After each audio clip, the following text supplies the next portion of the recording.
Good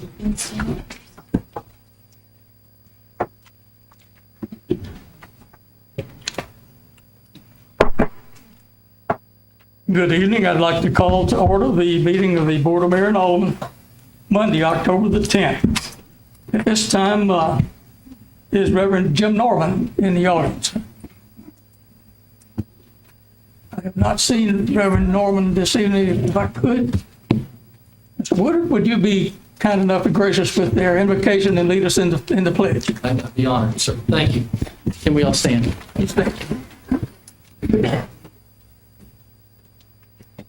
Heavenly Father, we pause on this beautiful evening just to give you thanks and praise. Father, we thank you for, again, this city that we all get to call home.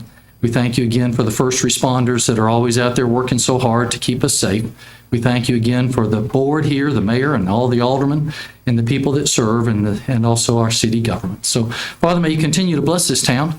May you continue to help us to grow and to prosper and also to be the town that is also giving, which this place certainly is. May we continue to be, Father, thinking about the needs of others and always trying to be supportive and helpful to those in need.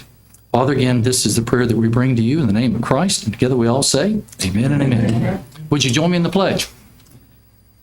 I pledge allegiance to the flag of the United States of America and to the republic which stands one nation under God, indivisible, with liberty and justice for all.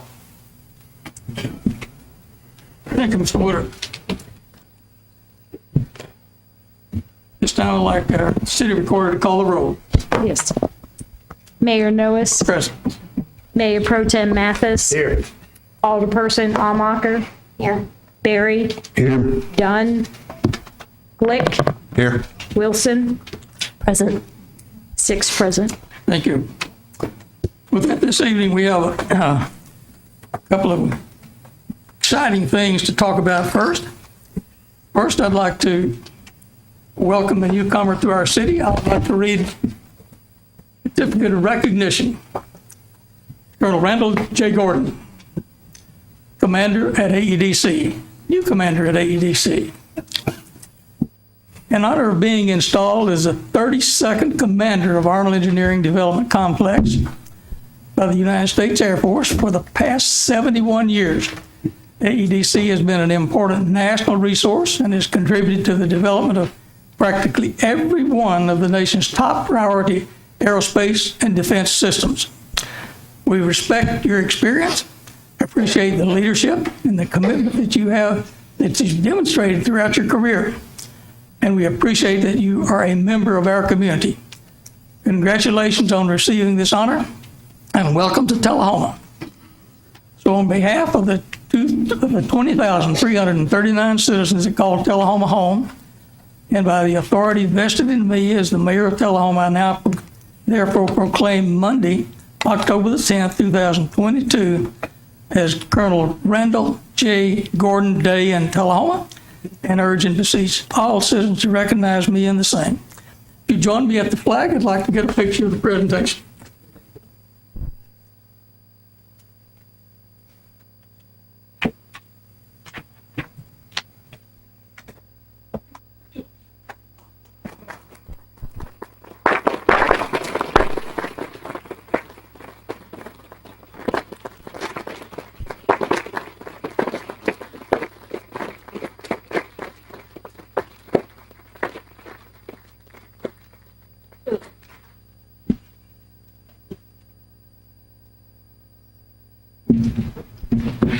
Mayor Pro Tem, Aldermen, thank you.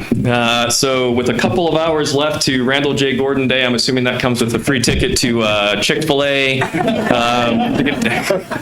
We have a limited amount of time with which to take advantage of this. Also, you're the first one to tell me I'm the 32nd, so I need to get some t-shirts made of number 32 coming through there. I just thought through that.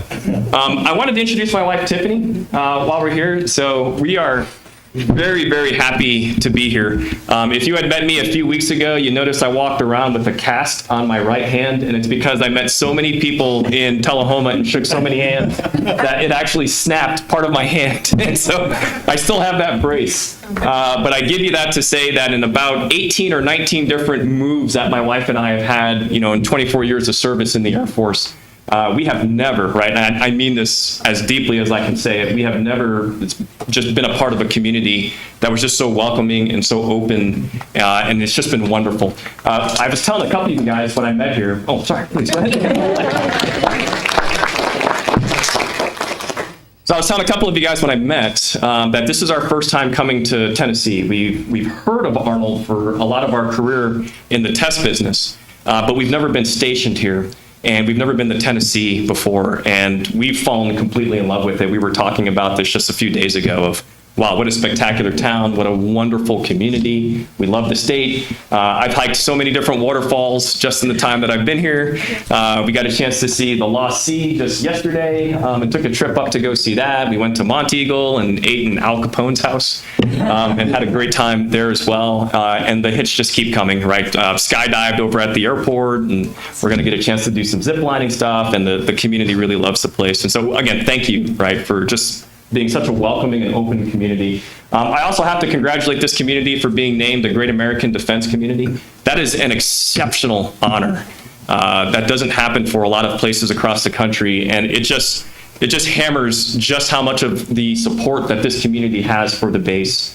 My predecessor, General Garrity, I've known him for a number of years, and so when I found out I was getting this responsibility to come here and replace him, he told me over and over and over again of just how much he really enjoyed the community, the engagement that's been there with Arnold, and that's been 100% correct. So again, thank you one more time.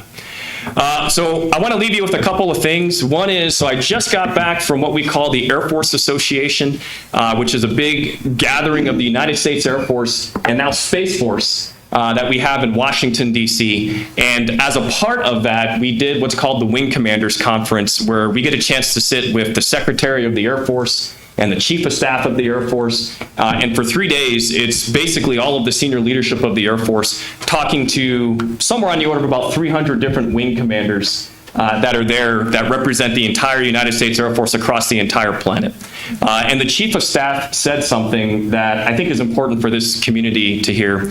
One is this notion that after 9/11, and especially with COVID, he made this analogy of the military bases to some extent have sort of become like castles with drawbridges and moats around it, and that essentially, especially after 9/11, we drew up the drawbridge at a lot of different Air Force bases around the country, and essentially the military base became closed off from the local community, and that's bad. Right, and that's something that the Chief of Staff felt so strongly about that he made it a point to look at all of his wing commanders and to say, I'm looking at you to help lower that drawbridge back down again.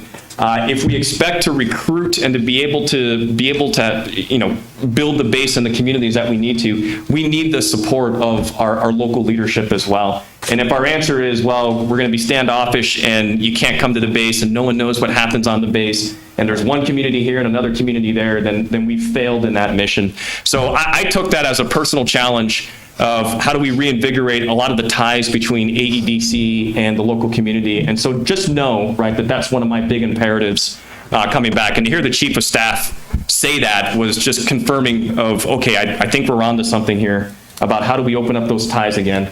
So I'm here to tell you right now, please, please, please let me know what are the things that we can do together to be able to reinvigorate some of those ties, especially post-COVID. So that's the piece one. Piece two that I wanted to relay, and then I'll relinquish the microphone, was also the theme that we had at the Air Force Association, which was this notion that we are in a great power struggle around the world with various adversary nations, right? Be it Russia, you see that in the news every day in terms of what's happening in Ukraine, and that's a real shooting war. And then the notion of what could potentially happen in the Pacific area of responsibility, whether that's North Korea or China, a number of different adversaries that happen there. There is a tremendous amount of investment coming to Arnold, specifically to develop technologies that will be necessary so that our nation can still defend freedom around the world. So there is absolutely, positively no fear, no sense that Arnold's going away anytime soon. If anything, we've had a number of visits from a number of different dignitaries that have come down from Washington, D.C. just to understand a little bit more of what Arnold actually does, because they appreciate that this is the only place in a lot of cases in the entire country where you can do this type of technology development, and it happens just a few miles that way. So Arnold is here to stay. It's not going anywhere.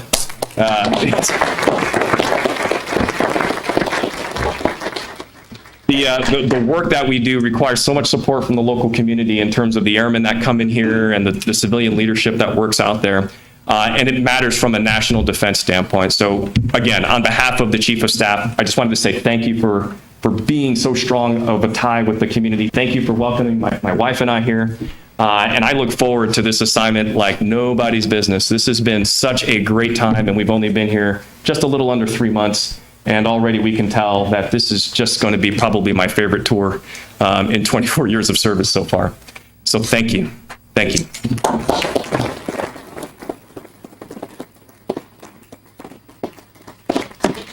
Again, Colonel Gordon, welcome. We look forward to you being here and interacting with our community.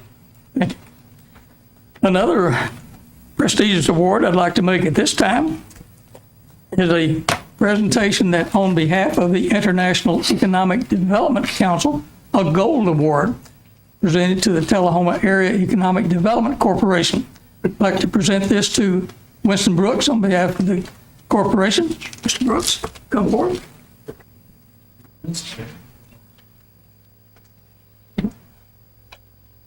Hey, Ron. Move up to the front here. Okay, here, the mayor, he'll stand in the center. Lynn, here we are.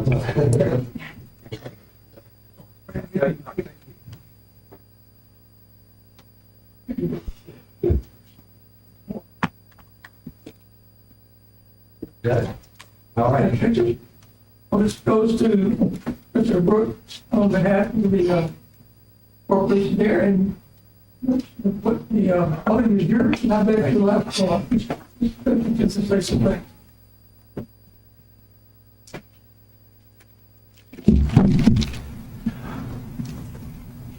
Well, first of all, welcome, Colonel Gordon. Thank you so much for your enthusiasm and for your leadership.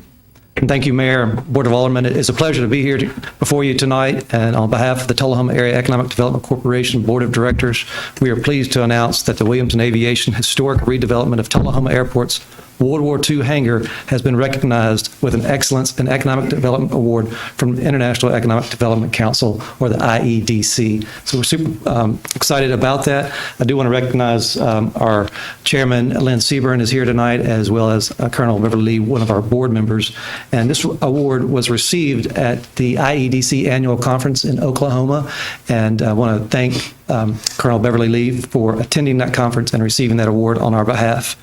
IEDC is the largest nonprofit professional association for professional economic developers in the world, and they selected TAEDC as a recipient of its 2022 Excellence Awards for Redevelopment and Reuse. This gold award honors organizations for exemplary economic development projects for their efforts in creating positive change in communities. Mr. Williamson's innovation in redevelopment and reuse is the reason for this recognition. The TAEDC works to attract and grow businesses in the aviation and aerospace sectors, and this project is a symbol of the types of investment we want to locate in Tullahoma. Special thanks to Mr. Williamson and his team for his tremendous investment in our community's future. This project was a great partnership with our economic development partners and the Tullahoma Airport. Mike Williamson has a long tradition of excellence in aviation as an Air Force veteran, licensed airframe and power plant mechanic, or an aircraft mechanic. He spent 12 years with experience in the Air Force working on heavy jets, and in addition, he has a degree in aeronautics and a background in CNC machining, programming, and engineering. He currently owns Williamson Aviation and Lynchburg Machine Tool, which is being operated out at the Tullahoma Airport in this once eyesore that we know as the World War II hangar, which is now the Williamson Aviation hangar. Please welcome Mr. Williamson to tell us more about Williamson Aviation. Thank you.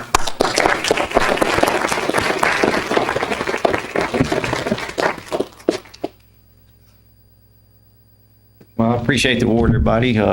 If you've known me longer than 5 minutes, you know I'm usually unprepared for stuff like this. But it's been a long road, very expensive investment. But it's made my life easier trying to run a business in Lynchburg and then doing the aircraft maintenance at the airport for the last 5 or 6 years.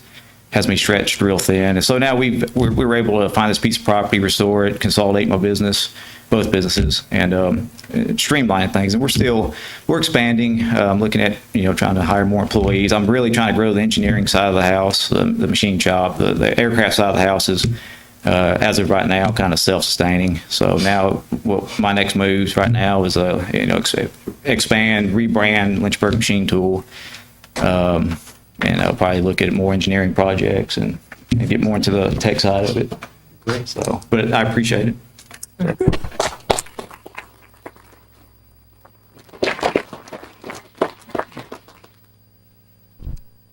Again, congratulations to TAEDC and to you, Mr. Wilkins.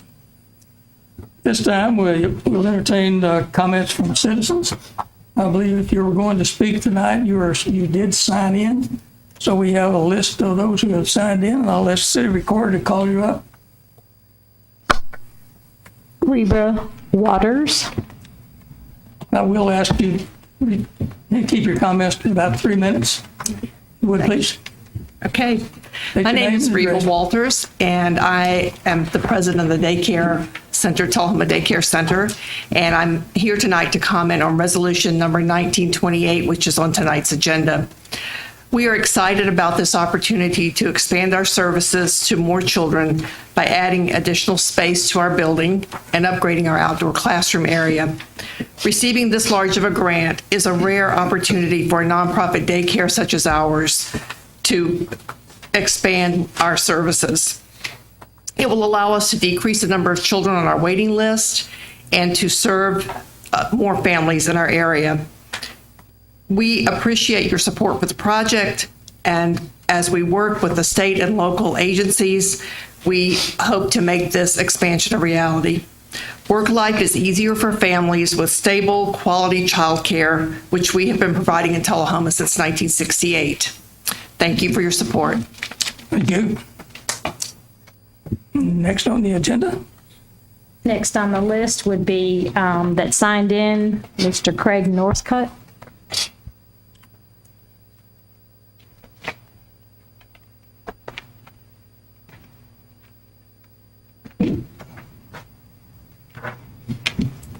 Good evening. As I think everyone knows, I'm a longtime resident in Tullahoma, but regrettably, that's not what brings me here today. I'm also blessed with the honor of serving as your district attorney, and I'm here in that capacity. On October 3rd of this year, last Monday, I was presented with a complaint regarding the residency of Ms. Almacher. This complaint was signed by approximately 270 citizens of this city. A prior similar allegation was made related to her county commission run. At that time, Ms. Almacher had a frivolous lawsuit filed against one of my assistant district attorneys, which I felt would be better that I get out of that for appearances so there was no appearance of impropriety on my part. However, Ms. Almacher, when requested by the court, was unable to bring any factual legal basis to support that lawsuit, and it was thus dismissed about 2 months ago. So that conflict no longer exists, which means that I am now tasked with dealing with this new and separate complaint. This complaint deals with the fact that Ms. Almacher, by operation of law, has not been an alderman since February of 2021. Mr. Mayor, I'd like to object at this point. you'll have an opportunity to respond. Please go ahead. Ms. Almacher was duly elected by the citizens of, and the voters, which are non-citizens of Tullahoma in certain circumstances, to take office in August of 2020. That time, she resided at a property in Tullahoma, Coffee County, in Macon Manor. In February of 2021, she sold that property. Sold the property for $330,000. At that point, no other residents within the city limits of Tullahoma. In August of the same year, she purchased unapproved property for $270,000 on Lefford Mill Road. That is both in the Coffee County and city limits of Tullahoma. However, there is no residence on that property. By her own admission, by witness statements, she has been residing at a property on Blue Creek Road, which is in Franklin County and outside the city limits of Tullahoma, for approximately 20 months. Under the city charter, in order to run for either alderman or mayor of the city of Tullahoma, one must reside in the city limits. City charter also indicates that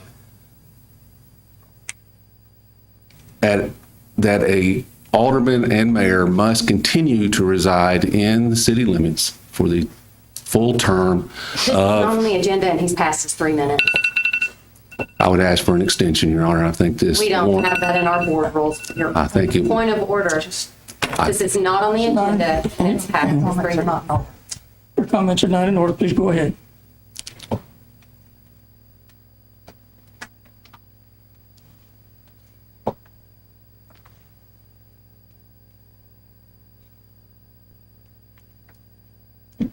She resided at this property on Blue Creek Road for nearly 20 months of what was then a 3-year term as alderman.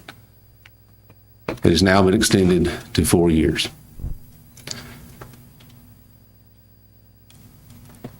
This has been brought to my attention pursuant to a formal complaint, as I indicated earlier.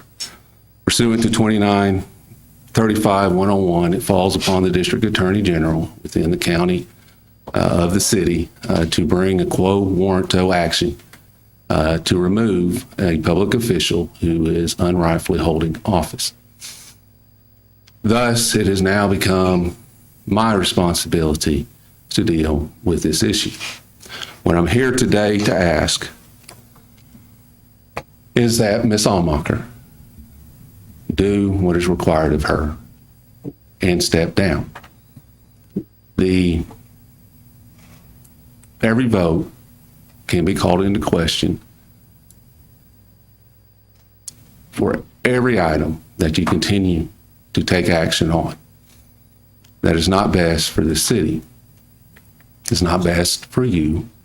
It is not best for anyone for that to continue to happen.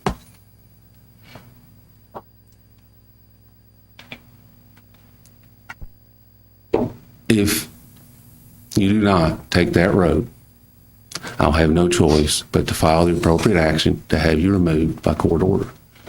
I do not wish that. There is Proverb 29 that says, "Wise man does not argue with a fool, because the fool only rages and laughs, and there's no peace but controversy." I want peace. I don't want controversy. I'm here asking and hoping that there's 2 wise people in this, and we can simply do what's right and move forward. I would ask that you do that within the next business day. If you do not, I will take the action that the law requires me to take in this. Please, don't make me do that. Those are my comments. Thank you. I should be Alderman Almacher. respond. Yes, okay. You may respond. So, again, I reside in the city limits of Tullahoma. I am a resident for all intents and purposes by Tennessee Code Annotated 2-2-122. Principles for the determination of residence and the factors involved. The determination of whether a person is a resident is made in light of the residence of a person is that place in which the person's habitation is fixed and to which, whenever the person is absent, the person's definite intention to return. Okay? So a change of residence is generally made not only by the act of removal joined with the intent to remain in another place, and each individual can only have one resident. A person does not become a resident of a place solely by intending to make it the person's residence. There must be appropriate action consistent with intention. You said 2 things that were not, well, actually 3 things. and the amount of my house is irrelevant and also not really your business to be sharing. But number two, the property that I bought also is not unimproved. And also, if you look at the tax records, it is improved. It had 2 barns on it, and I put a travel trailer on it. And yes, I know what you're about to say. A travel trailer is not a legal residence in the city of Tullahoma based on our code, except for the fact that that 20 acres is zoned agricultural. And there is a state law that actually says, Mr. Northcott, and you being the district attorney ought to have known this, that a municipality cannot interfere with agricultural property per Tennessee Code Annotated 6-54-126 from the year 2005. And the use of agricultural purposes can also mean a resident on that purposes. Therefore, the travel trailer code does not apply to agricultural purposes. I have a travel trailer, I have a resident, my driver's license says 1744 Ledford Mill Road, and I am a resident, so I suggest you go ahead and file whatever it is you need to file. Ma'am, I'm not here to litigate this issue with you. We will Exactly. litigate in You're not on the courtroom. agenda and your time is up. There is no need for a response. I I have the don't- opportunity to respond. He is out of order. I don't, You have responded. Thank you. You Thank called you. me out, and Thank you, just DA. like you had a response, You're out I of get to order. have a response as well. Point of order, Mayor. At this point, Mr. Northcott, I'm going to call for a short recess. I need to speak with our city attorney. Before we go further, I'd like for the board to remain at the desk for now until I speak with our attorney in private. Mr. Giffen, could you please join me outside?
Okay, at this time, we will proceed with the agenda as it was presented. And with the, at this time, we'll go to the approval of the agenda as presented.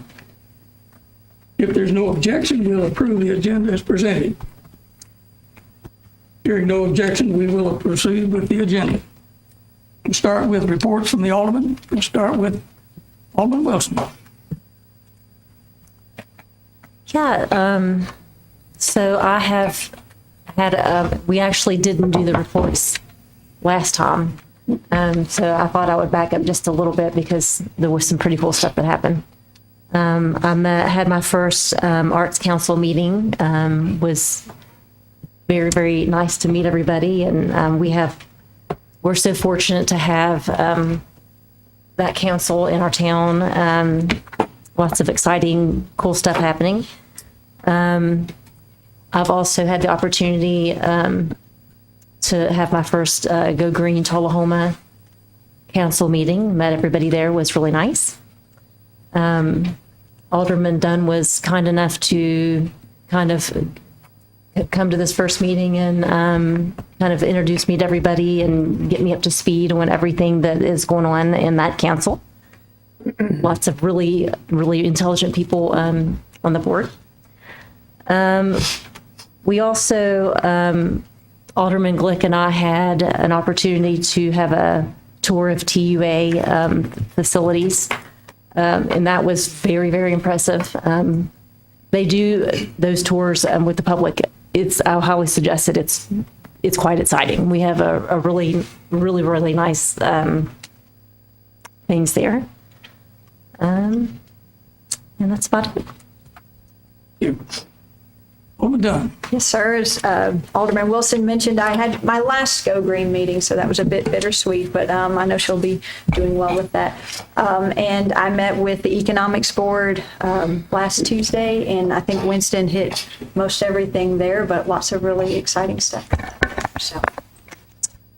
Mayor Pro Tem Mathis. This last week, we met with our parliamentarian as a group of aldermen and pro tems and mayors, and she informed us and showed us all of the rules of order, and it was very, very, very informative. A lot of things I had no idea what she was talking about, but they all went very well, and it was something we needed, and it's going to be very helpful to me. And she gave us some material to read, and of course, what you get when you get a material to read, you look at it and you say, how big is it? Well, it was that thick. And I said, well, heck. So we're going to do that, and we want to tell you we appreciate your efforts and what you did. Thank you. Alderman Glick.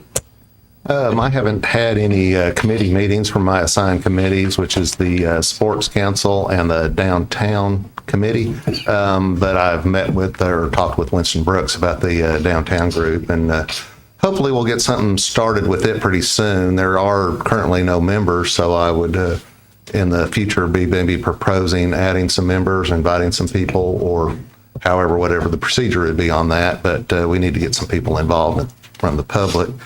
The Sports Council, haven't met with them since I've been alderman. Of course, I used to meet with them a lot, but so I'll be getting back involved with that. And then I also went on the TUA tour with Alderman Wilson. It was a very good tour. There's a lot more that goes in when you just flip on the light switch and it comes on. There's a lot going behind it to make that happen, and it was a very interesting tour. Thank you. Alderman Berry. Thank you, Mayor. Probably one of the coolest, this will sound awful, but probably one of the coolest tours that I've been on since outside of the base was the TUA tour, and what they're doing at that wastewater plant is just amazing. If you can take that tour, I think we're one of the first and maybe one of the only in the state to be doing some of the things that we're doing there. So it's really amazing. I had my first meeting with the school board. I'm really looking forward to working with them and creating a stronger relationship there. I attended the National Night Out, which there was great attendance, and thank you to everybody who voluntold. I've got a pop here, who was voluntold to be there, who volunteered, who donated. Mayor, I think that you were there. I got to do I guess it's an USSI because there were 2 or more with safety pup. So that was pretty exciting. I think that's all I did. But thank you to all of our first responders and everybody for putting that on. Alderman Almacher. Yes, update from the Housing Authority is in February, the director will be retiring, and on our agenda this evening, it's on our consent agenda, you'll be announcing it shortly, is the vacancy on the Tullahoma Housing Authority Board for the open resident member position. So this isn't just any member of the community that can apply for that. It has to be a resident of one of the housing authority complexes, or I believe it can also be one of the Section 8 houses that we have a contractual relationship with private owners. It could be a resident of one of those as well, if I'm not mistaken. So the lady that was doing that, the reason that she is resigning is she moved, and she was really beloved. They really enjoyed having her. It's only a 5-man board, so that person, they really have a lot of say-so with it being such a small board. So if you know somebody that would like to be more involved, they do a whole lot within those communities as far as outreach, and that person plays a huge role in that. So if you know anybody that might be interested in serving in that capacity, then please pass that along. Our Tourism Council, also, we have a lack of membership right now, but about a month ago, we discussed briefly, Winston and I did, trying to set up a regional summit for tourism stakeholders. So I would think that would look something like the TAEDC, people who are in the agritourism business, those members of the Whiskey Trail, Jack Daniels, Nearest Green, and all of our George Dickel compadres over there, and the Arts Council. I think that we could also, kind of work together with downtown and with arts as well to involve South Jackson and the Tullahoma Fine Arts Center, as well as, maybe the Hands-On Site Center, and get a good group back together. But we need to have a regional summit to figure out how we can work together within the region to increase tourism over the next year. And that is all I have, Mr. Mayor. Thank you. Yes, as Alderman Berry mentioned, the First Responders Night Out was a hit. We had a lot of young folks there that were seeing what policemen and the firemen are their friends. That's the message I got from that. And the Alderman Mathis indicated what a great time we had at our parliamentarian training, and we even learned some new words there that we didn't know even what existed. But anyway, I think that tonight, one of the things we'll be trying to do with our agenda items is we try to allocate, our policies say we'll try to allocate no more than 15 minutes to an agenda item. We went around the room with 2 minutes each, that's 14 minutes, so let's try to keep it about a couple of minutes, and we'll get through that within our allocated time. So that's the only report and that's my only thing I have for my report tonight, but I'd like to refer to our city attorney, who is not here, but he'll stand in. Mike Griffin is here. Do you have anything for us tonight? I don't. Mr. Worsham's out of town and did not leave a report for me to give. I did wear my UT tie for you, though. I want to say go Vols. That's my. Well, thank you for being here and wearing your UT tie. Thank you. We got a lot of them around. We'll see. Check on next Monday. Yeah, you better look at me. Okay. With that, we'll get a report from our city administrator. Thank you, Mayor. I wanted to use this time just to remind you all and the public that our Tullahoma Parks and Recreation is now producing this Tullahoma tea, and you can pick one of these up for free. It's a fall-winter program guide and has a lot of the fun fall activities that are coming up in it, including a haunted hayride, and indoor festival for families. Also, we have new programs starting at CD Stamps, a new yoga class, dance fitness, and lots of athletics, including our top 5 in the country junior MBA program. So please pick up one of these. Like I said, there's more than I can mention tonight, but just wanted to point out that publication. Also, on behalf of the Tullahoma Area Chamber of Commerce, wanted to remind our citizens that we have an exciting Shop Local event coming up. So as you're thinking about your maybe holiday purchases, if you shop between November 1st and December 15th, or eat out at any of our local restaurants, you can bring those receipts to the chamber and be entered into a drawing for $100 cash. And so that's coming up. And then the last thing for the board, I wanted to remind you, next Monday, we have a special called meeting where you intended to discuss recommendations that you want to send on to the Planning Commission for the 2040 Think Tullahoma plan. And that is going to be at 6 p.m. in this room immediately following the Planning Commission's meeting. I believe we're doing 6 p.m. because we have a planning commission meeting first. Yes, and I have one more item. Okay, very good. 6 p.m. Yes. Very good. And I'm very excited to share this news with you. On Friday last week, we received a call from TDOT regarding an application we put in over a year ago for a transportation alternatives grant. It's more than $1 million award. We will have a 20% match assuming you all approve the award. But it is specifically for South Anderson Street between East Lincoln and East Carroll.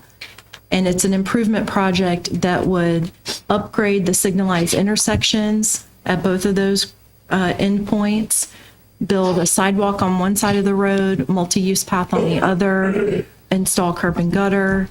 I mean, just a complete improvement in that corridor. So we're very excited about that, especially I think, opportunity to improve the crosswalks and the sidewalk connectivity.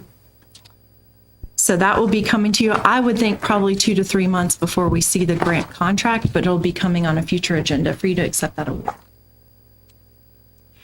Thank you very much. That is exciting. Yes, yes.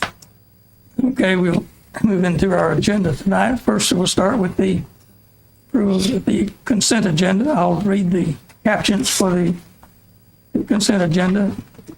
22-155 is just minutes from our September 26th meeting. 22-156 minutes from our September 19th special call meeting. And then on 22-157 is to announce a vacancy on the Housing Authority, consider application for interest from the open resident member positions and serve as the remainder of an unexpired term. That was referred to in Alderman Almacher's report. So I get a motion to approve the consent agenda. Motion from Barry, seconded by Dunn. Discussion. Those vote green for approval, red for not.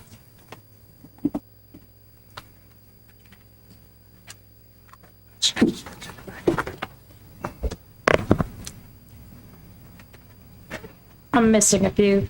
Noah's done, Mathis, Glick. Thank you. There you go. It passes 7-0. There being no unfinished business, we'll move into the new business. First one is consider the approval of an amendment to the agreement between the Tennessee Department of Transportation and the Short Springs Road Guardrail Project to extend the term by 1 year of the new project to end date on September the 30th, 2023. Those details are on page 18. Get a motion from Barry, seconded by Dunn.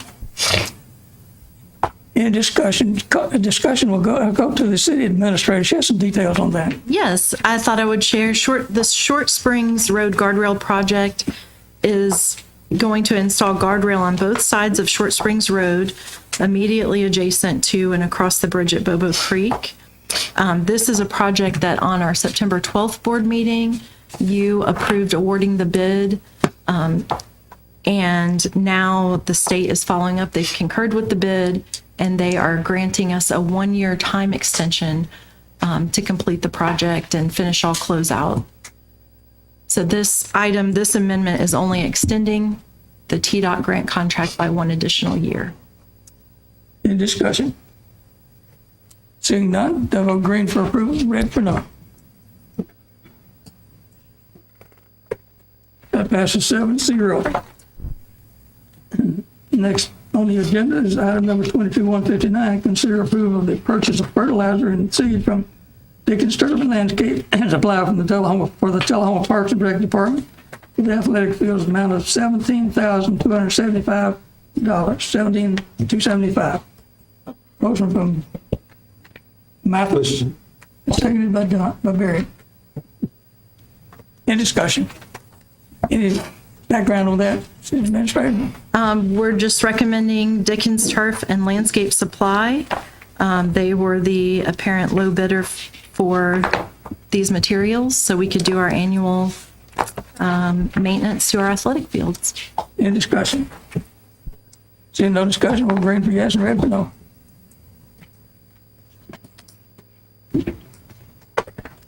Passes 7-0. Next item is number 22-160. Consider approval and authorize the mayor to sign a professional services agreement with Burris Thompson and Associates in the total amount of $14,245 for a full review of the City of Tullahoma's employee compensation and classification plan. Details on page 29 of your packet. Get a motion from Barry, seconded by Dunn, and City Administrator probably got some details on that. Yes, thank you. This is an item that we briefly discussed during this past year's budget conversation. The city's current pay plan, or compensation and classification plan, pay plan for short, was adopted in 2016. And that's when the city first implemented the STEP plan that we're on today and that employees are familiar with. Every year since adopting that plan, this board has approved us to give step raises, which have moved employees through the plan. And then we've also annually given a cost of living increase that helps to keep our pay competitive in the market. In 2020, actually, it was the end of 2019, we hired Burris Thompson to review our plan, give us an update, and let us know how were the raises that we had been giving, were we still staying ahead in the market as we intended to be with those raises. So at that time, he studied 20 positions. We picked one in each pay grade, and then a few that we thought maybe it had some recruitment concerns or difficulty keeping positions filled. And he reported back to us, made a recommendation that we look at increasing our starting wages. And so in that very next budget, we were challenged with the start of the COVID-19 pandemic, concerns about recession. If you remember, right at the beginning of 2020, we had no idea what was going to happen with the economy because of the pandemic. So we didn't implement right away, but as soon as we came back towards the end of 2020, early 21, we adjusted wages. You might remember we gave a late cost of living increase that year. We didn't do it at the budget time, but we did it in December at the end of the year. That's when we increased starting wages for our those in the lowest pay grades of our plan. So I say all that to say 2020 was the last time that we studied this. It really is a best practice to do a full review of your plan about every 5 years. We've waited a little bit late purposely because of the pandemic and the labor market kind of volatility that I think we've all been experiencing. But I don't think that we need to delay any longer. And so I hope that you'll support this item tonight. It is to hire Burris Thompson, and Steve Thompson is here tonight to answer any questions that you may have about methodology or any specific things I may not be able to answer. But we're hoping you'll support that. And also, I've tried to give you good information here about some of the deliverables. What I'm most excited about is we've asked him to give more than just a review of job descriptions, but to also hold some focus group meetings where he'll meet one-on-one with employees that share similar job duties and responsibilities, and have the employees be able to talk about the work that they do and make sure that the job descriptions are up to date and reflect the work that they currently do, and that when we look out in the market, that we're really comparing ourselves with people that, with other cities and people in other positions in those cities that do similar job duties. And the last thing I'll say is timeline. Steve Thompson's agreed to try to get started with this work right away this fall so that we have early next year the results and we can consider the cost estimates when we're looking at the annual budget. Very good. Is there any discussion or any questions that any of the board members need answered? A quick question. Yes. Do they only consider the salary, or do they take into account the any benefits? I'm just curious. That is a great question. I believe that compensation, you would look or give us some feedback on their benefits as well as their wages. Could you answer that for us at the podium? Mr. Thompson, thank you. Yeah, great to be here. Appreciate the opportunity to kind of talk about what we're doing. Actually, in the scope of work, we don't have a formal review of the benefits package. We could add that. What we do have in here is just kind of a cursory review of your benefits and see how they stack up to the marketplace. To your question, when we compare to the market, it's really difficult to add dollars and cents to the wage numbers and come up with something you can compare to other cities. It's pretty much impossible. So, and moreover, many employees value benefits differently. So, some of the newer, younger folks really don't care about benefits. It's all about the take-home wage. People with families are more interested in benefits. So how do you compare? It gets kind of complicated. So to answer your question, no, there is no formal review of benefits in the scope of work as proposed, but we can add that. It's not a real big expense. It's like a $1,500 kind of add-on. We get the data from the other municipalities and city governments and kind of compare healthcare, retirement, sick leave, vacation leave, retirement, and disability coverage. That's pretty much what we compare. And it's a 40,000-foot view of benefits and just kind of identify, well, you're ahead of the game, you're in the middle, you're falling behind is kind of what comes out of it. So we can add that. Sometimes benefits are worth a lot. Yeah, they are. But we're finding we did about 14 pay studies last year, and we've got another 14 lined up this year. And wherever we go, it's the talk is the benefits just not as important as they used to be, and focus is really on the wages. So. Alderman Almacher, you have a question? Yeah. So I'm not sure what Burris Thompson and associations or associates, I mean, I don't know if this is what you do full time, but it does seem to me that the employee compensation and classification plan would be the benefits would be a huge component. I don't think we would be looking for let's compare our benefits to Manchester's benefits. I think we would be looking for that as it relates to the compensation package as a whole. Mm-hmm. And I'm very well aware in HR that there are, places that obviously analyze the entire package and salary based on whether or not there are benefits, or if there are benefits.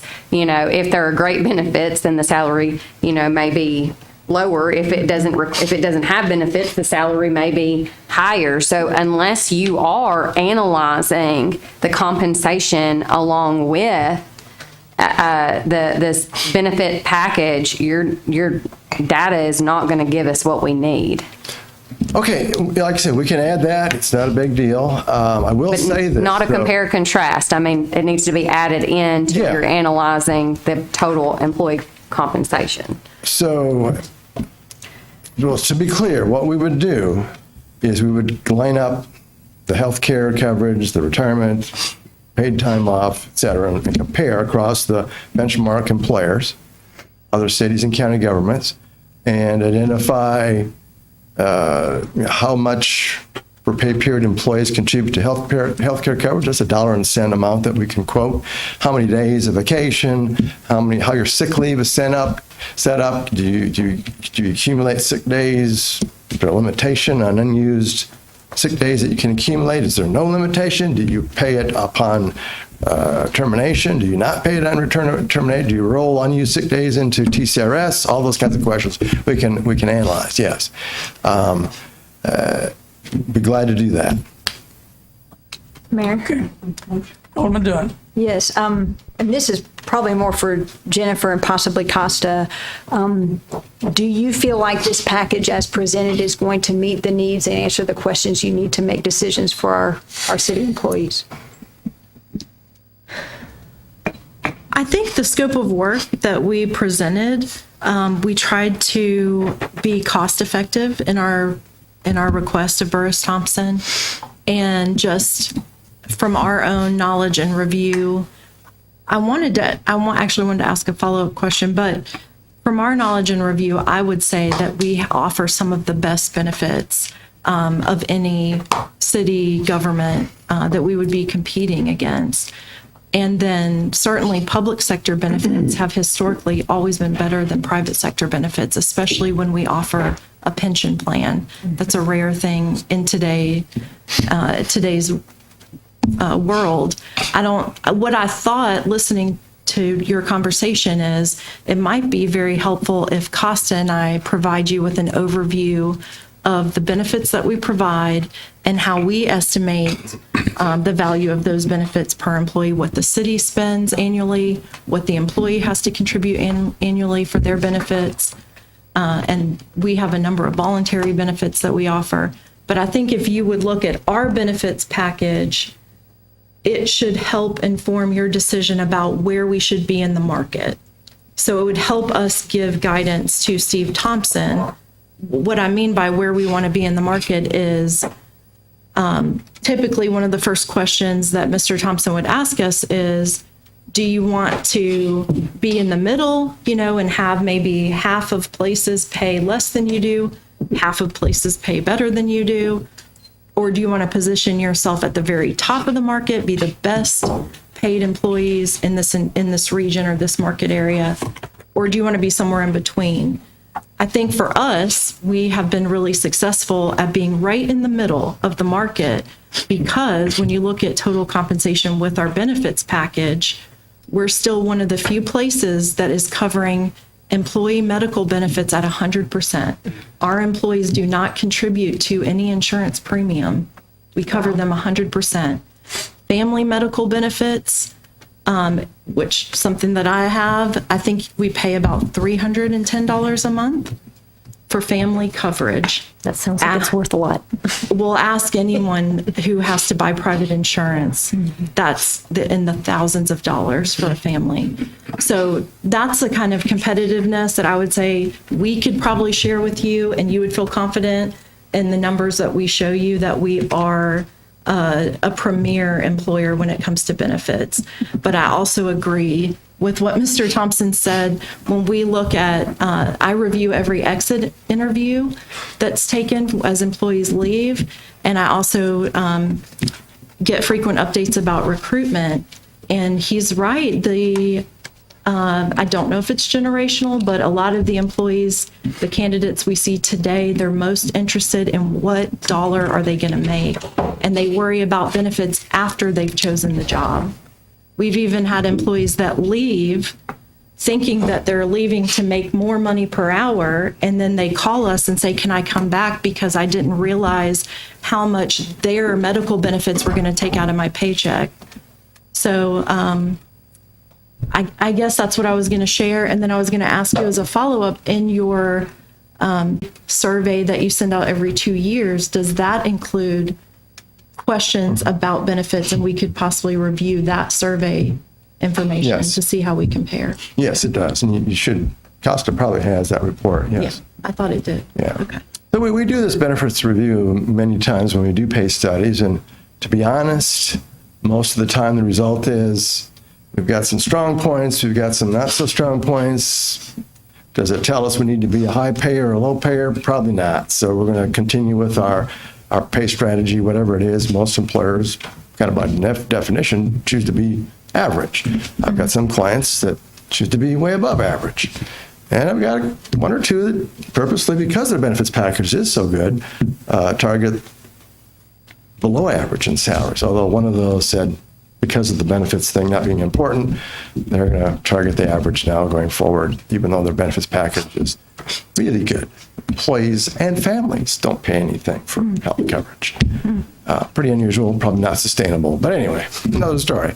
So anyway, other questions? Good, thank you.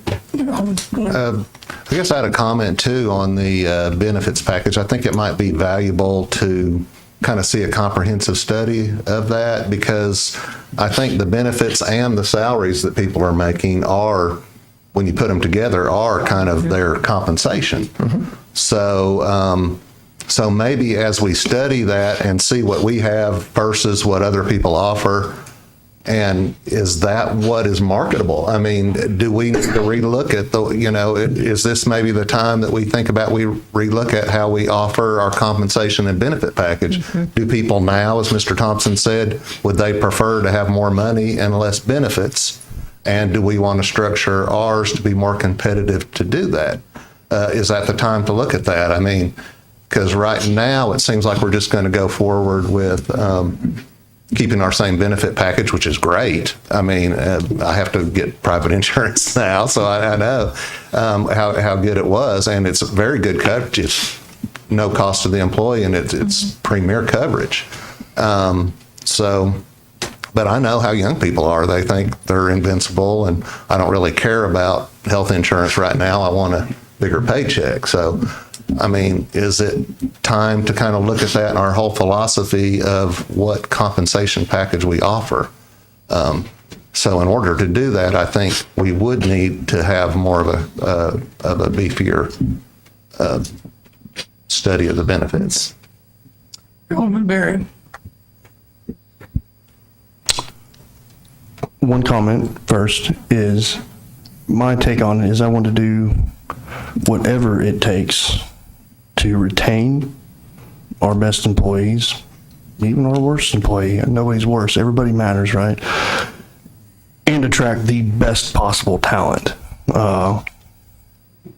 Without staff, we can sit up here and have as many conversations as we want. They're probably the most critical piece to the city. So whatever that takes.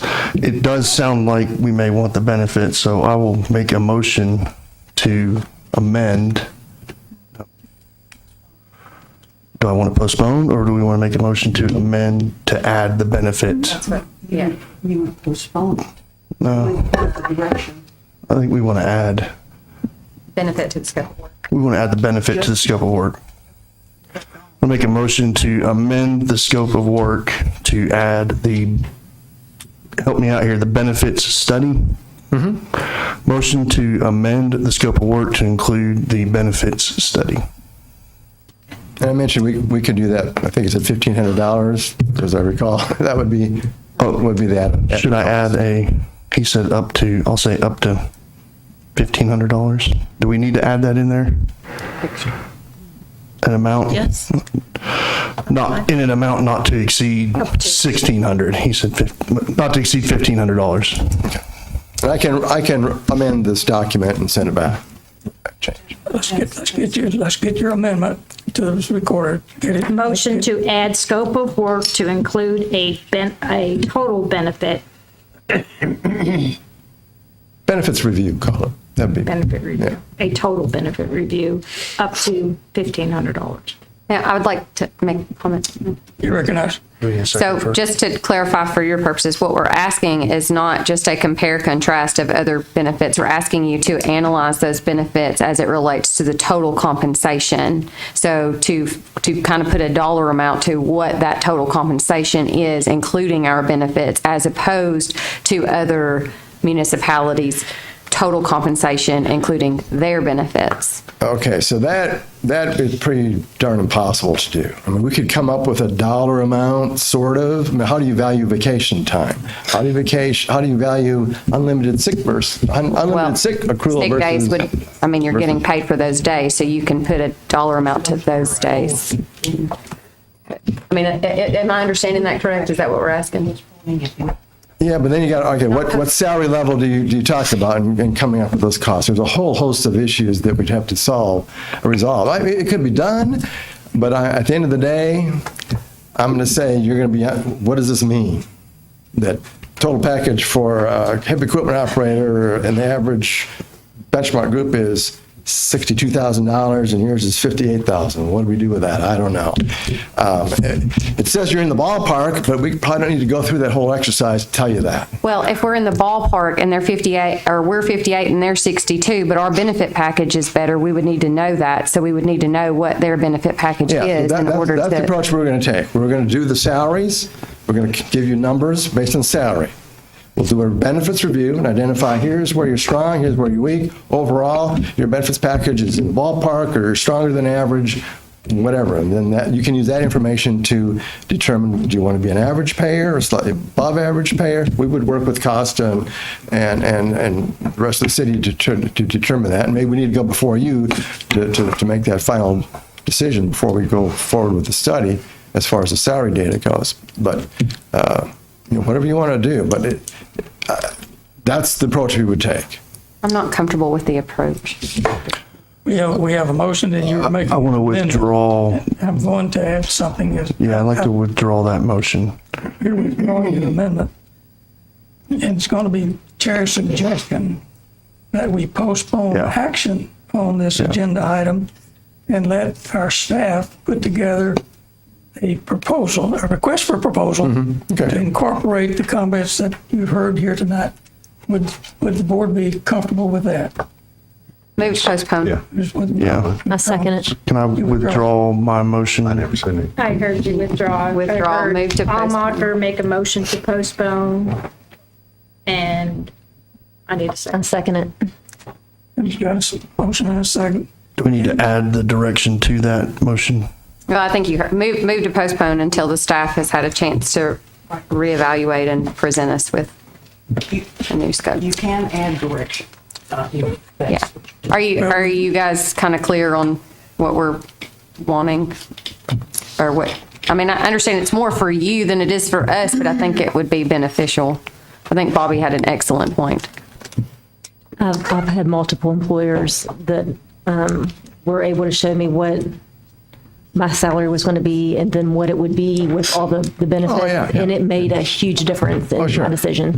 And it may be good if we discuss kind of like those dollar amounts when we're hiring so that the younger employees kind of understand like how much that's truly worth. So here's that is the what our challenge. Human Resources Department does. Costa does provide that total compensation. Okay, we've got a motion to postpone direction to staff. Okay. I will work with them. We'll figure it out. Okay. A second. And you made the second. Any further discussion? Hearing no other discussion, vote. Thank you. Agreeing for postpone with direction to staff.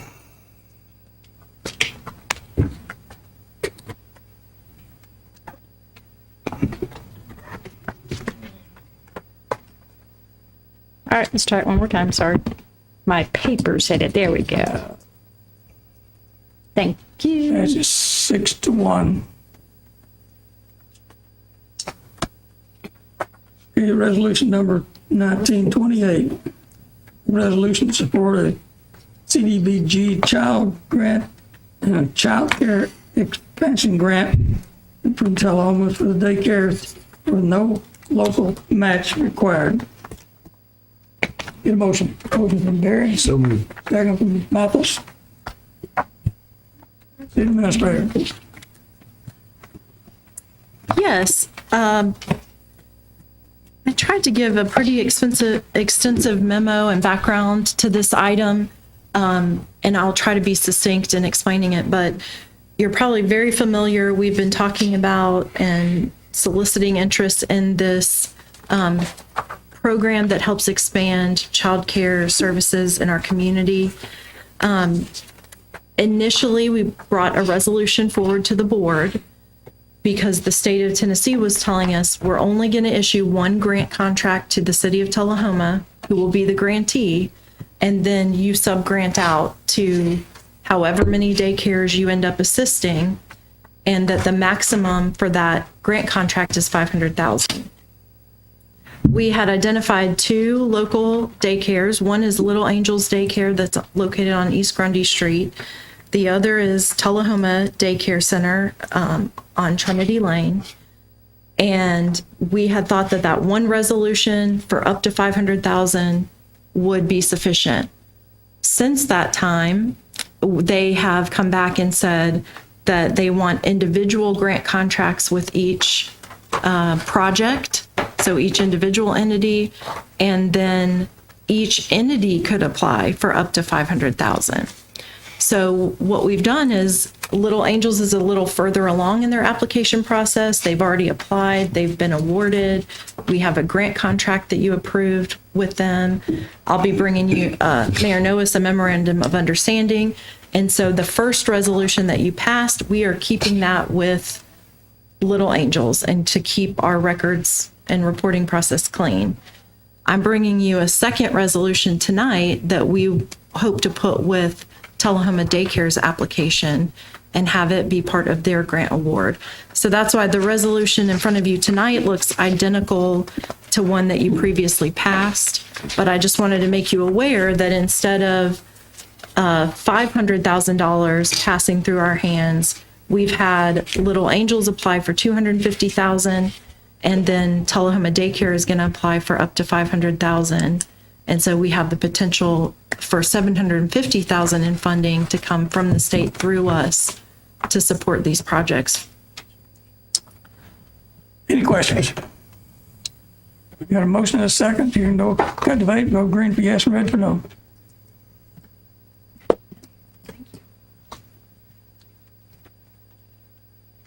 Too quick on me tonight. I apologize. I'm trying to be good about timing, so sorry, Miss Almacher.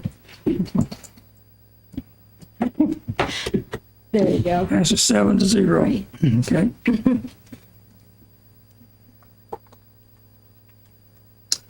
Then moving on down to resolution number 1929.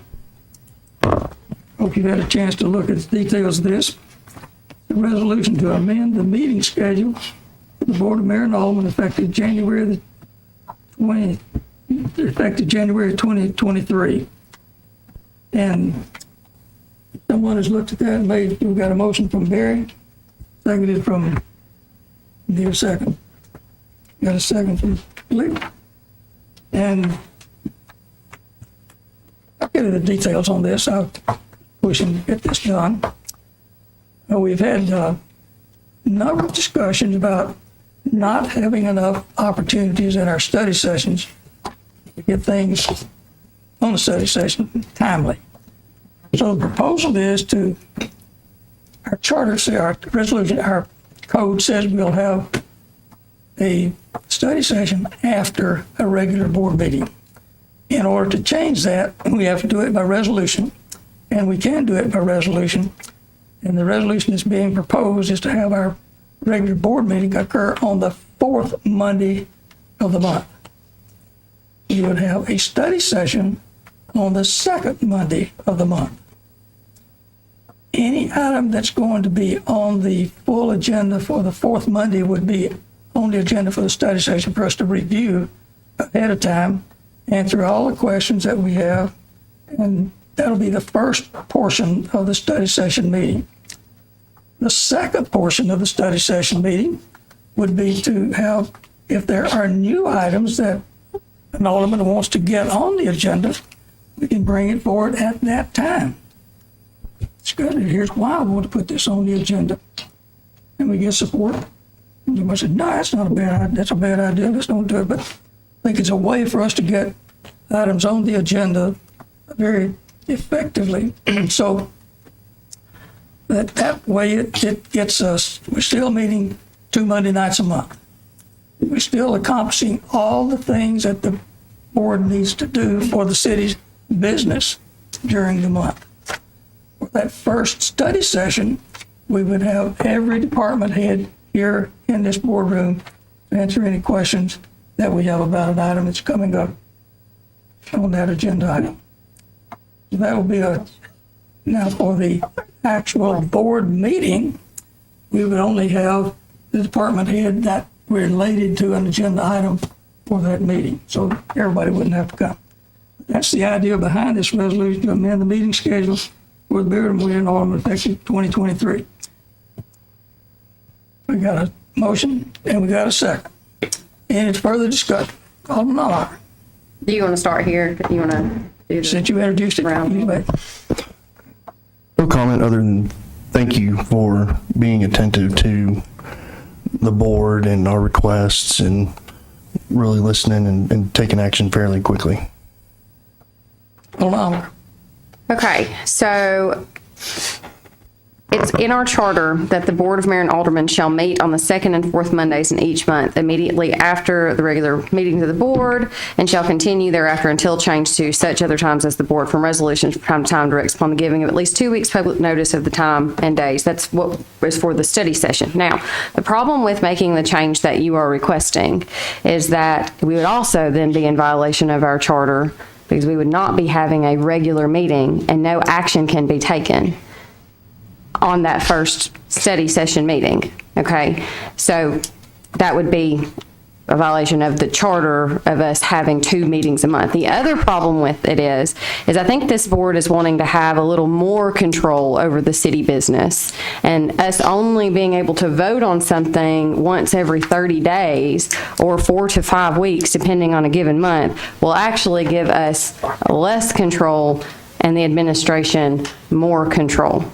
And I don't think that that is the intention behind us wanting to have more study sessions. I think the intent of us wanting to have more study sessions is so that we can understand more and also be able to rein back some of that power and give the elected officials a little bit more say-so in the direction of the city. And I believe that this will have the, albeit unintended consequence, but it will have the effect of doing the opposite.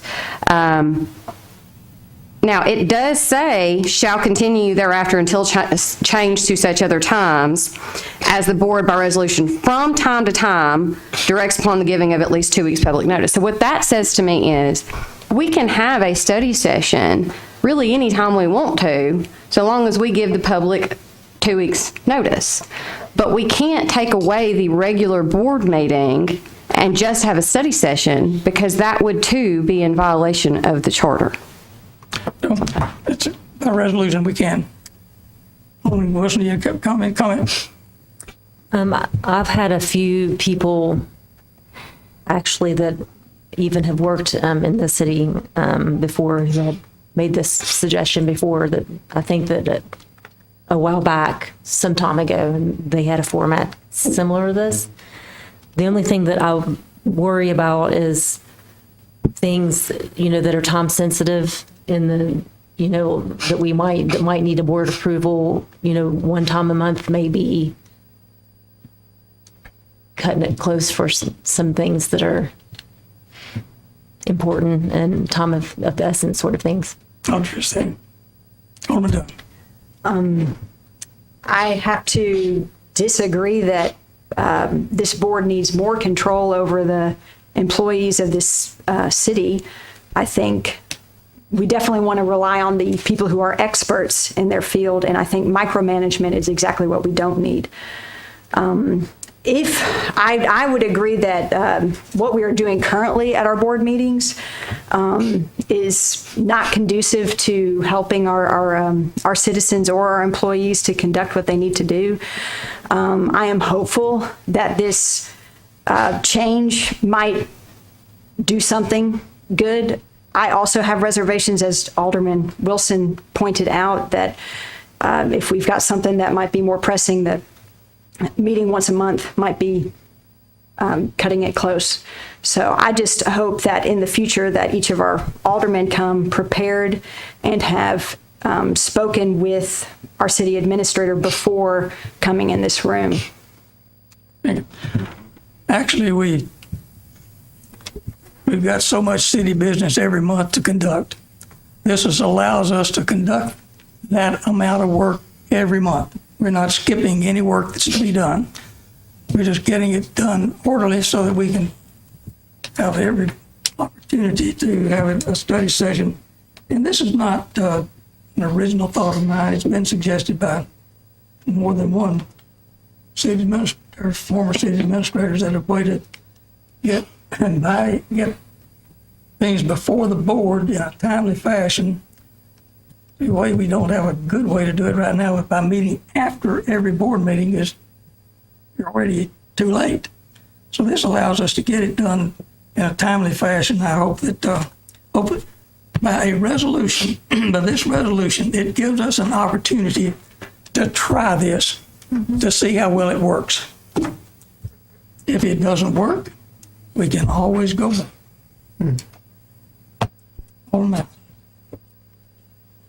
You know, I have always, and I brought up at our meeting with the parliamentarian, that I would think that instead of the aldermen getting here and making their talk about what they've done and who they've seen, the people in this, or the citizenry in this town, probably don't need to know that much about it. But I think what they do need is for our department heads to be here and let those department heads tell exactly. Now, if it's one time a month, that's fine.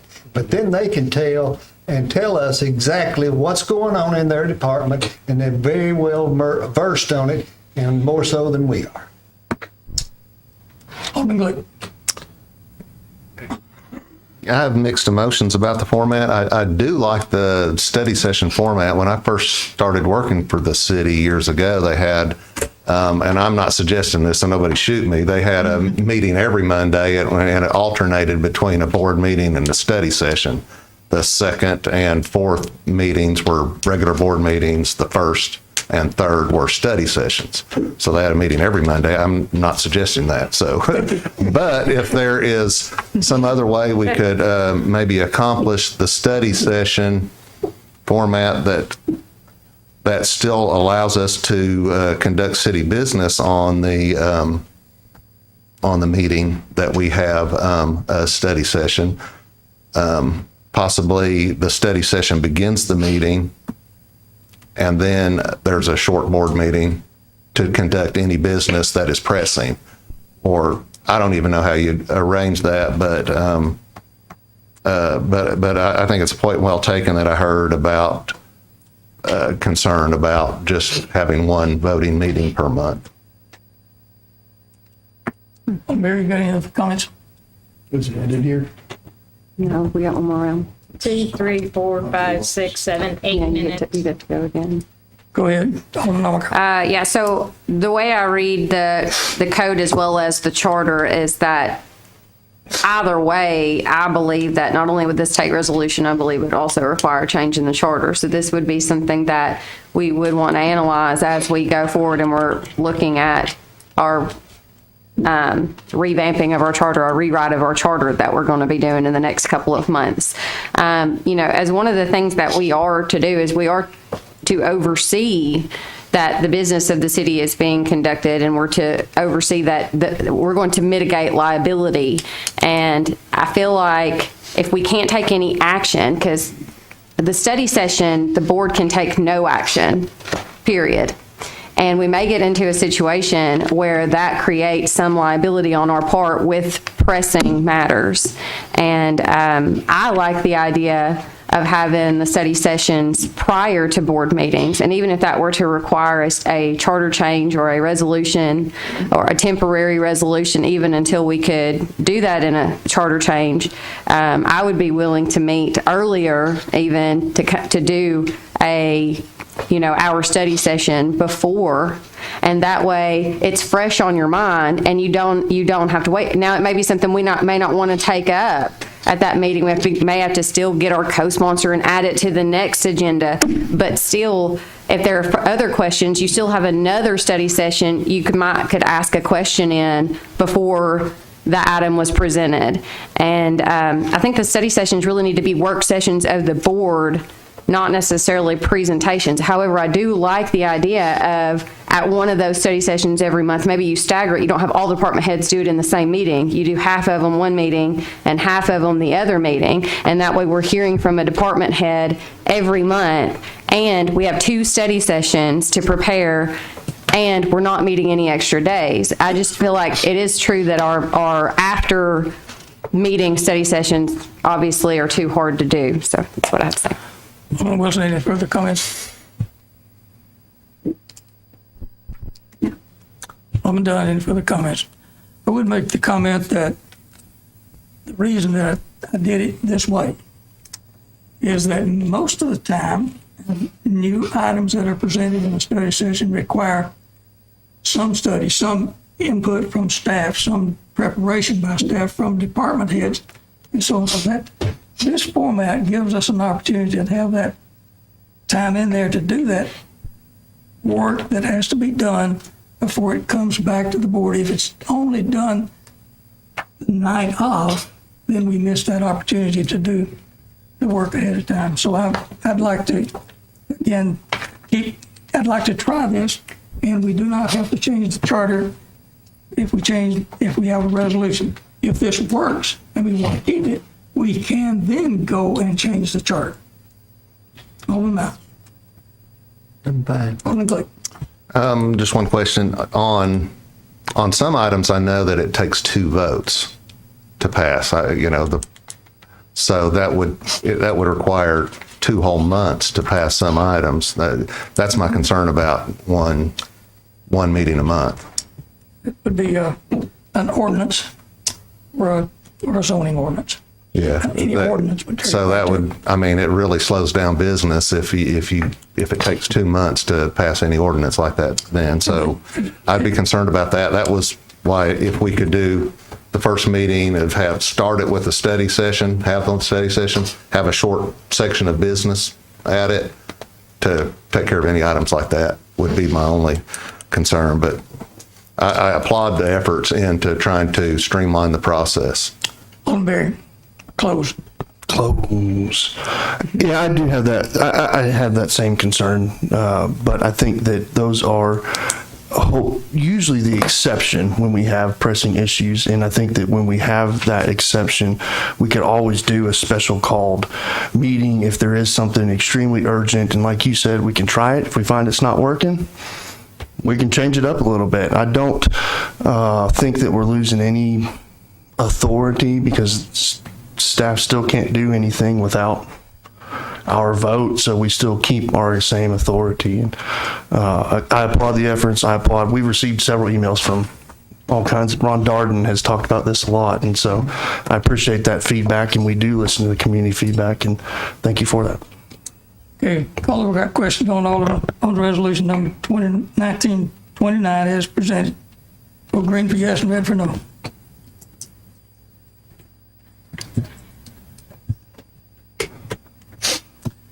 Passes 6-1. Now with that, had that failed, we would not have needed to look at item 22-161. But 22-161 takes us to get us through to January. And that effectively allows us to have a study session on the first Monday of the month and our regular board meeting on the second Monday of the month for November and December. And then we're off the rest of the month. Got Alderman Berry, the motion. Seconded from Mathis. And that's simply setting that first Monday of the month in November and the first Monday in December as a study session to prepare for everything that's going to be on the agenda for the regular board meeting. That will be the second Monday. We'll be on that item for a study session. If we get it done, and we get it done, I think we can effectively conduct the business of the city efficiently of doing this. Got a motion and a second, and you made the motion. You can start. Okay, so I just have a question. So what would that look like for items that aldermen add to the study session between now and then?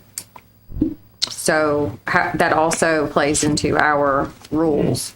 We should be able to get, if you bring an item up at a study session at that first Monday night meeting, we should be able to get that item onto the agenda for the next Monday night. So there won't be an agenda for the study session? Aldermen can just raise items at the study session? Items that'll be on the agenda will be things that are coming from the department heads and the city administrator, as you would normally get in your agenda packet.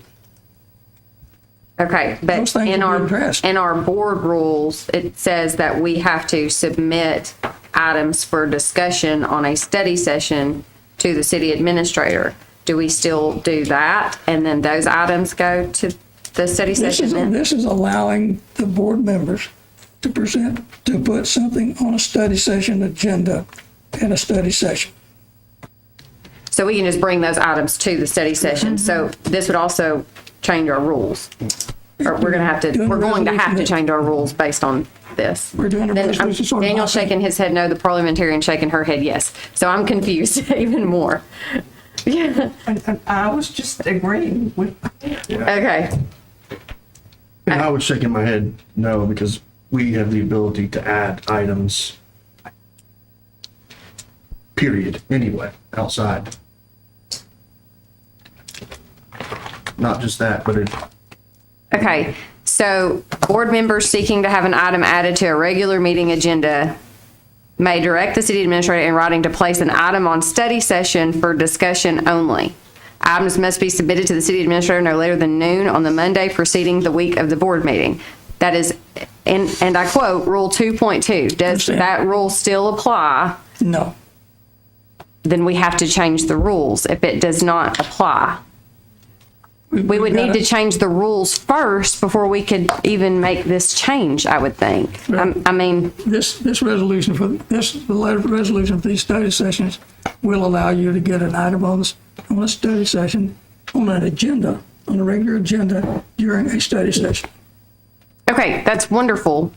And I'm all for that if we can just Hail Mary those into the study sessions. But we still need to, just an item procedurally, we need to change the rule if it, doesn't go by the ruling. I hear you. We've got a whole study session coming up on that very topic, coming up as quickly as we can get a study session scheduled for it. So it's, we can't pass this in violation of our rules is my only concern. Our resolution, we will. We're going to pass a resolution in violation of the rules. Okay, I got it. Just to touch on that real quick, I don't believe it's a violation of the rules because as in Robert's rules, at the beginning of the meeting, any alderman or council member has the ability to add an item to the agenda. So we can use that if we have to so that we're not in violation of the rules until we go back through and change those rules. At this meeting, I could have added an item to the agenda if I wanted to in the beginning, and we just use that and then go back through and change that.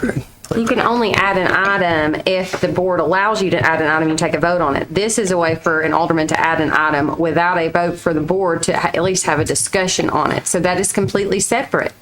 And again, procedurally, we're putting the cart before the horse. You need to change the rule before you pass a resolution in violation of the rule. Alderman Wilson. So the first meeting will have an agenda the same as always of topics to kind of that we're going to discuss. The first one, the first session one, or regular session? the study session, yeah. Study session, you will have an agenda sheet that has everything that we're going to be voting on at our next board meeting. Right. Okay. That's for the alderman to understand that agenda item, can raise questions about it. If we need additional items, it gives the staff more time to prepare an answer that might be required.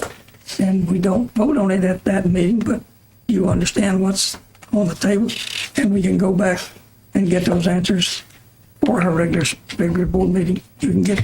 So you're going to be better informed, I think, than the way we're doing it now. That's what I'm trying to do. Alderman Dunn. I think, just so I'm clear, we're voting on item 161 to add a study session on November 7th and December 5th. That's all we're doing right now. That's correct. Okay, so we're just adding study sessions because normally in November and December, we just have one board meeting on the second Monday because of the holidays. That's correct. We're just adding 2 study sessions. That's correct. Okay. Alderman Mathis. Now, isn't it true that if something has already been voted upon, we cannot add that from a study session onto the agenda?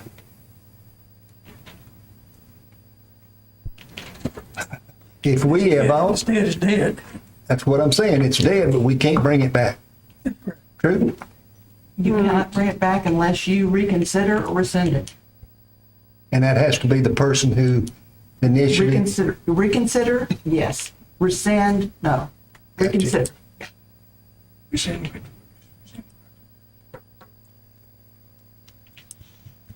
Alderman Glue. Any further comment? No, I don't. Alderman Berry, any comment? No. Any other comments? Agreeing for the approving 2 study sessions in November and December.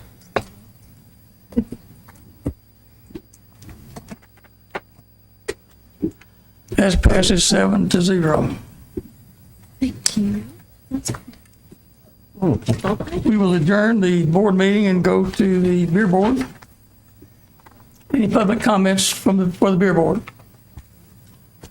Not on the consent agenda. It's the minutes from the September 26th. The resolution from the board vote from Barry, seconded from Mathis. Vote green for yes, red for no.